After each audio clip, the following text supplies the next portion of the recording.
he came back, or she, I guess. I'm an idiot. I had put it in the bookshelf, which I even remember doing, but I checked that bookshelf several times. I thought thoroughly. I thought I'd pulled all the books out, but I was just looking at my Thai homework, and so I pulled out the textbook on the alphabet that gives you all the letters and all the little illustrations of the words that each letter starts with, and she, the totem, leapt out of the shelf and banged. I mean, if I was like one of these paranormal nutcases, I would be like, oh my god, it was, it jumped by itself. But I think that it had just kind of gotten squished into the corner, and then, when I pulled the homework out, it got dislodged. But I'm very happy to see him again because I'm very relieved that it was just me being stupid, and I was worried that someone took it, which I kind of was feeling uncomfortable in the building, thinking that someone was pinching stuff. Especially something like this is not a valuable item. It's only really special for me.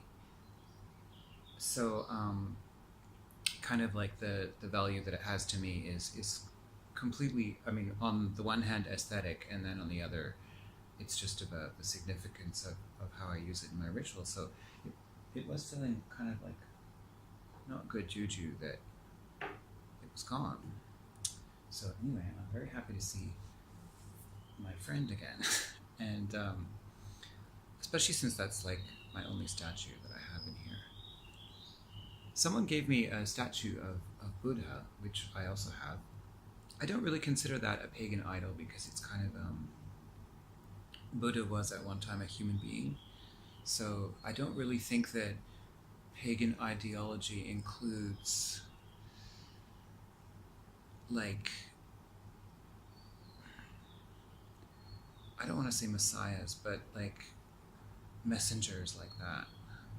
I mean, I think that Buddha was an enlightened being, and then there was a religion that followed, but I think that he wasn't really advocating religion per se, like, rules of how to live your life or anything like that. I think he really just wanted people to learn to detach themselves from what they wanted and what they were afraid of, and which I agree with.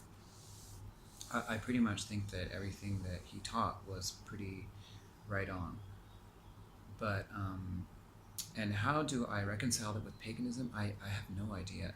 But I like the fact that Buddhism generally is quite tolerant of people's beliefs, which is why there's so many versions of Buddhism. But I kind of, if you compare it to the Abrahamic religions, it's nice to see a kind of school of thought which includes some religious practices that also incorporates or tolerates whatever indigenous beliefs, because you can see the Bon, like evidence of the Bon religion in Tibetan Buddhism, and I'm seeing a lot of the former animist beliefs of Thailand coming through, kind of in Buddhism in Thailand, and that's all I really know. I mean, I haven't been to Sri Lanka, and I haven't. There's branches of Buddhism in India that are really different. I think that Mahayana is kind of like more magical or something, and Triveda is more stark. But I haven't really studied it that much. I kind of, if it's not a pagan religion, I tend to just sort of do a cursory study of stuff like for instance the Cathars, which is really a Christian branch, but I kind of looked into it a bit because they had like a sort of female aspect of God, and they had priestesses. So that was sort of, from a pagan perspective, it's interesting to make a comparison. And